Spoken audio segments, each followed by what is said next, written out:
What's on your finger? A ring, not just an ornament.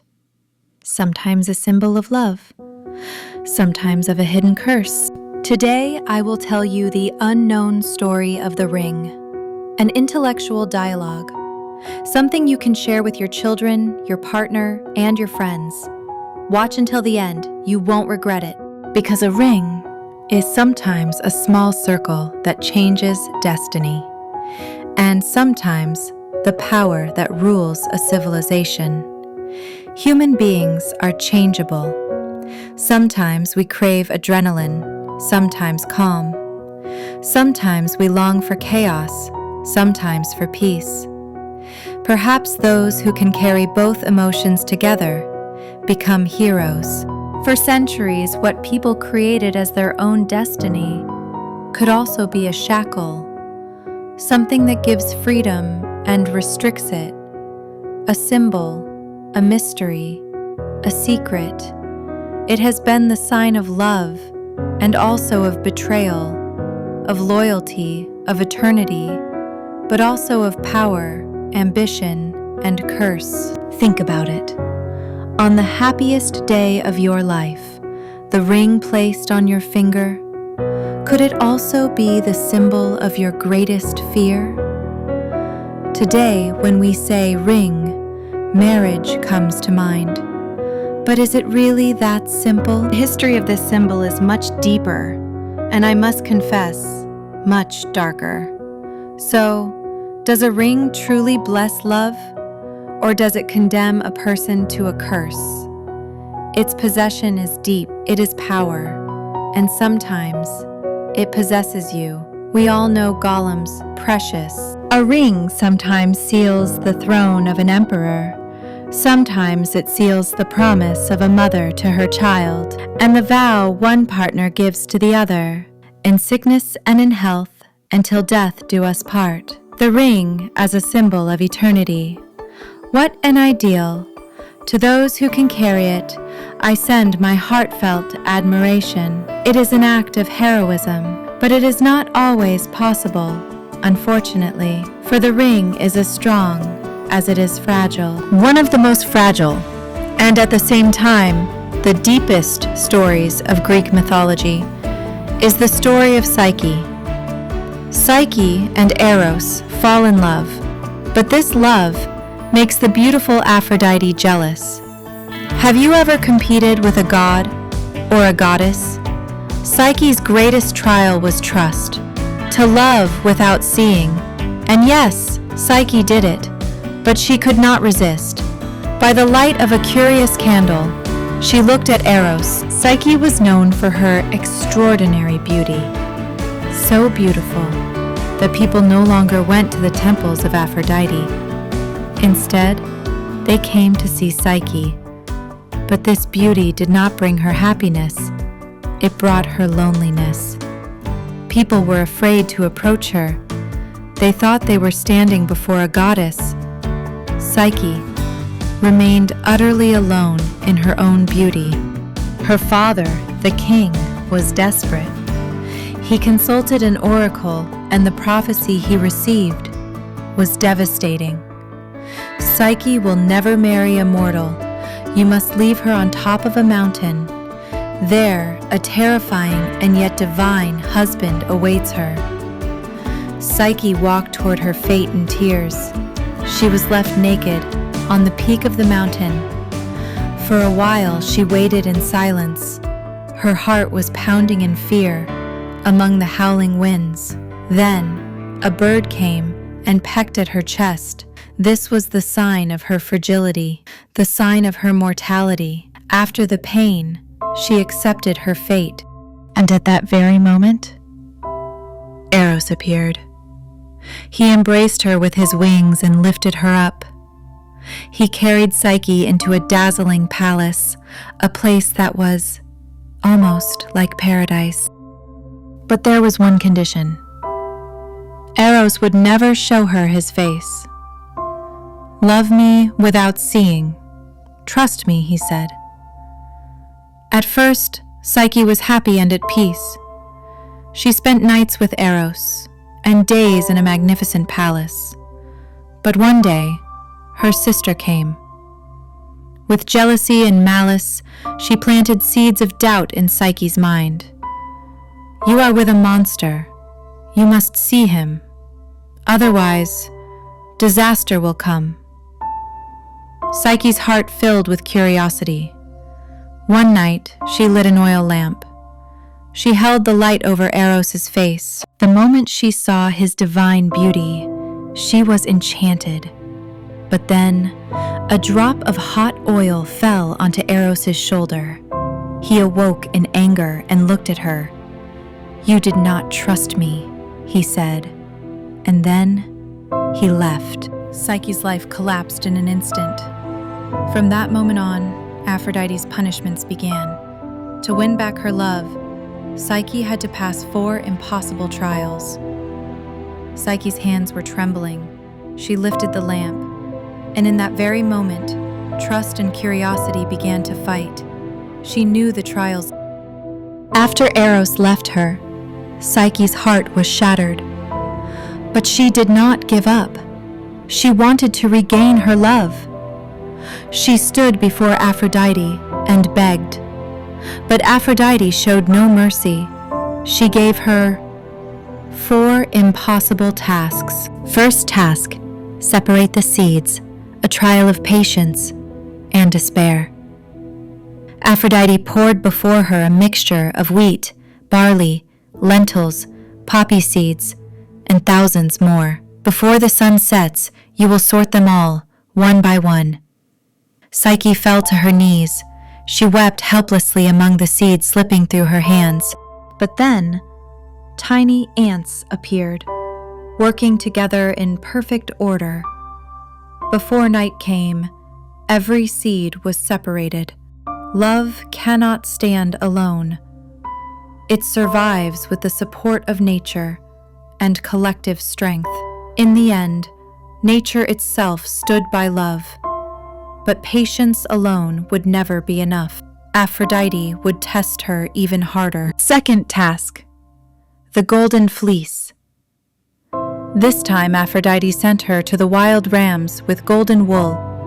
"Bring me their fleece," she commanded. The rams were fierce.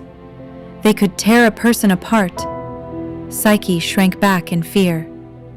But at that moment, a river nymph whispered to her, "After the heat has passed, gather the wool caught in the bushes."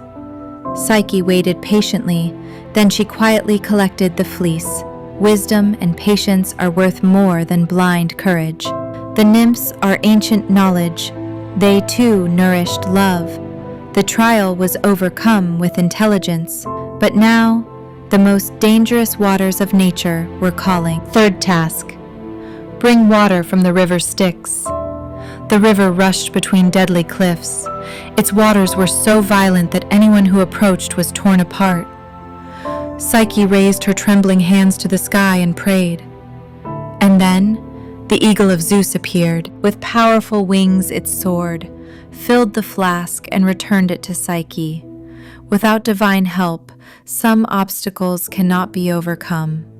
The gods, too, chose to stand with love. With their aid, she passed the trial, but the hardest challenge was yet to face her own curiosity. Fourth task, the journey to the underworld. Aphrodite demanded that she bring back the beauty box of Persephone, the queen of the underworld. Psyche accepted the journey of death. She descended into the underworld. Persephone handed her the box, but curiosity crept into Psyche's heart. She opened it, and instead of beauty, a sleep of death poured out. Psyche collapsed to the ground. At that moment, Eros arrived and found her. He closed the box, and with his kiss, brought Psyche back to life. Curiosity stands against trust, but love has the power to revive.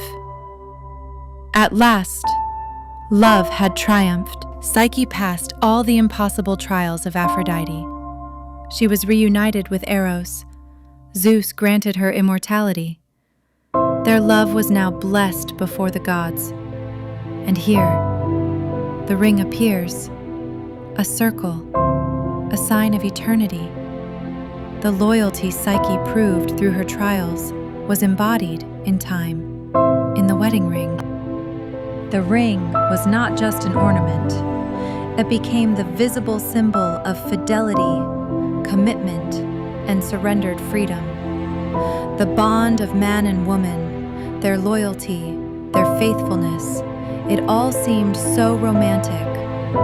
But they gave up their freedom. In some cultures, it is said, brides both cry and go. Perhaps this is the greatest secret of the ring, that it can be both happiness and a chain at the same time. What would your choice be? In Rome, the ring was a sign of belonging, beyond love. Over time, that belonging turned into the language of power. In Rome, a ring was not just decoration. The wedding ring showed to whom the woman now belonged. It was an oath of fidelity, but also a mark of ownership. The woman accepted the possession of the man. In the Middle Ages, the ring became synonymous with power. Kings, lords, church leaders, all sealed their authority with rings. To possess a ring meant to touch power itself. If a king removed his ring, his authority vanished with it. The ring was as valuable as the throne. In Christianity, the wedding ring became the symbol of a vow made before God. But the Ring of Solomon carried a different secret. In different traditions, it was remembered as a symbol of wisdom and hidden power.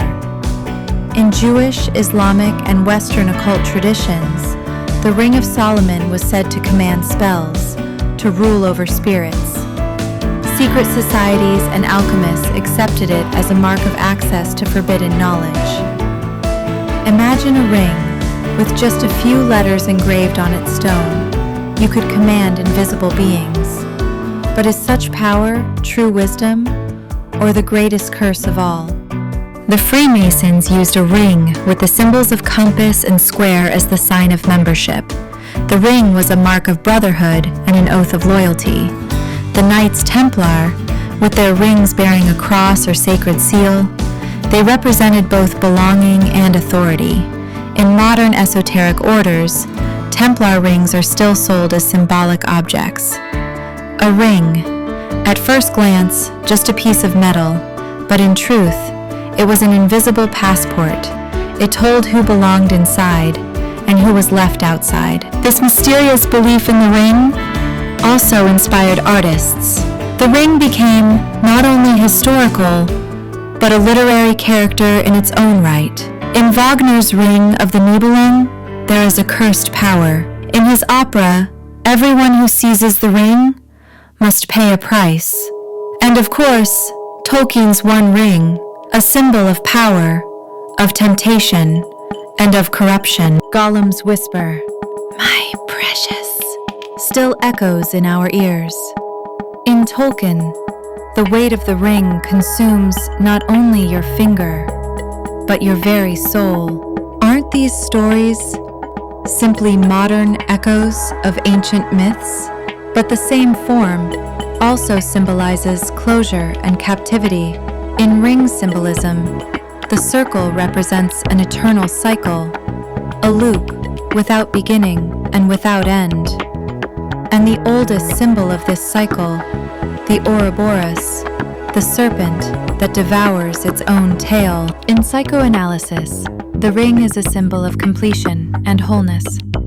But in social order, for men too, yet especially for women, it has often meant a chain. When a woman wears a ring on her finger, society does not simply say, she is married. It also says, her place is now defined. That is why the ring became both a symbol of love and of captivity. Even today, wearing a ring, is it a symbol of love or a demand imposed by society? Psyche's ring, Solomon's seal, Wagner's curse, Tolkien's One Ring. They all circle back to the same question. Does a ring truly sanctify love, or is it humanity's oldest curse? In the next episode, we will explore the bond between man and woman that is built without touch, the meaning of a gaze that does not turn you to stone. To follow the story easily, don't forget to subscribe and like.